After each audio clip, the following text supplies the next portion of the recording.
నేడు deep fake ఫోటోల వీడియోల బెడద తప్పుడు సమాచారాల విస్తృతి విపరీతంగా పెరుగుతోంది. దీనిని అరికట్టేందుకు ప్రముఖ టెక్నాలజీ సంస్థ మెటా ఒక కీలక నిర్ణయం తీసుకుంది. కృత్రిమ మీద డీప్ ఫేక్ టెక్నాలజీతో రూపొందిస్తున్న తప్పుడు సమాచారాన్ని అరికట్టేందుకు కొత్త స్టైల్ ఫాలో అవుతోంది.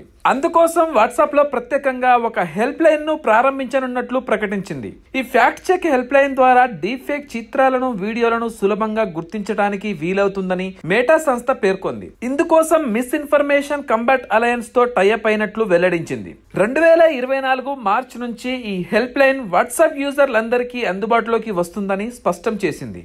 వాట్సాప్ లోనే ఈ హెల్ప్ లైన్ సాయంతో యూజర్లు డీప్ ఫేక్ సమాచారాన్ని తెలుసుకోవచ్చు. ఎలా అంటే వాట్సాప్ హెల్ప్ లైన్ ద్వారా ఫిర్యాదు అందగానే ఎంసీఏ, దాని అనుబంధ స్వతంత్ర ఫ్యాక్ట్ చెకర్స్, పరిశోధనా సంస్థలు వైరల్ అవుతున్న తప్పుడు సమాచారాన్ని, ముఖ్యంగా డీప్ ఫేక్ చిత్రాలను, వీడియోలను గుర్తిస్తాయని మెటా వెల్లడించింది.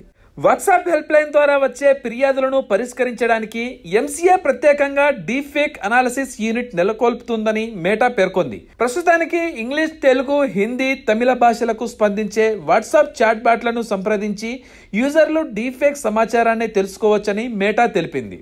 సామాజిక మాధ్యమాల్లో ప్రధానంగా వాట్సాప్ లో వస్తున్న తప్పుడు సమాచారాన్ని గుర్తించి నిలువరించడం, తరువాత దానిని పూర్తిగా అరికట్టడమే లక్ష్యంగా ఈ హెల్ప్ లైన్ ను తీసుకువస్తున్నట్లు మెటా స్పష్టం చేసింది. అంతేకాదు డీప్ ఫేక్ కంటెంట్ పై ప్రజలకు అవగాహన కల్పించడం, సరైన సమాచారాన్ని అందుబాటులో ఉంచడమే లక్ష్యంగా ఈ వాట్సాప్ హెల్ప్ లైన్ ను ఏర్పాటు చేస్తున్నట్లు పేర్కొంది. ఈ సందర్భంగా Meta public policy director Shivnath Thukral మాట్లాడుతూ ప్రజలకు వచ్చే తప్పుడు సమాచారాన్ని ఏఐ ద్వారా గుర్తించవచ్చన్నారు. ఇందుకు యావత్ టెక్నాలజీ పరిశ్రమ స్పష్టమైన తప్పనిసరి చర్యలు తీసుకోవాల్సిన అవసరం ఉందన్నారు. ఎంసీఏ చైర్మన్ భారత్ గుప్తా మాట్లాడుతూ భారత్ లోని ఇంటర్నెట్ యూజర్లు, సోషల్ మీడియా యూజర్లకు వచ్చే తప్పుడు సమాచారం విస్తరించకుండా తప్పనిసరి చర్యలు తీసుకోవాల్సి ఉందన్నారు. సోషల్ మీడియా ప్లాట్ఫామ్స్ కూడా తమ యూజర్లు ఎటువంటి తప్పుడు సమాచారం లేదా డీప్ ఫేక్స్ పోస్ట్ చేయకుండా చట్టబద్ధమైన బాధ్యత కలిగి ఉండాలని కేంద్ర ఐటీ అండ్ ఎలక్ట్రానిక్స్ శాఖ సహాయ మంత్రి రాజీవ్ చంద్రశేఖర్ చెప్పారు.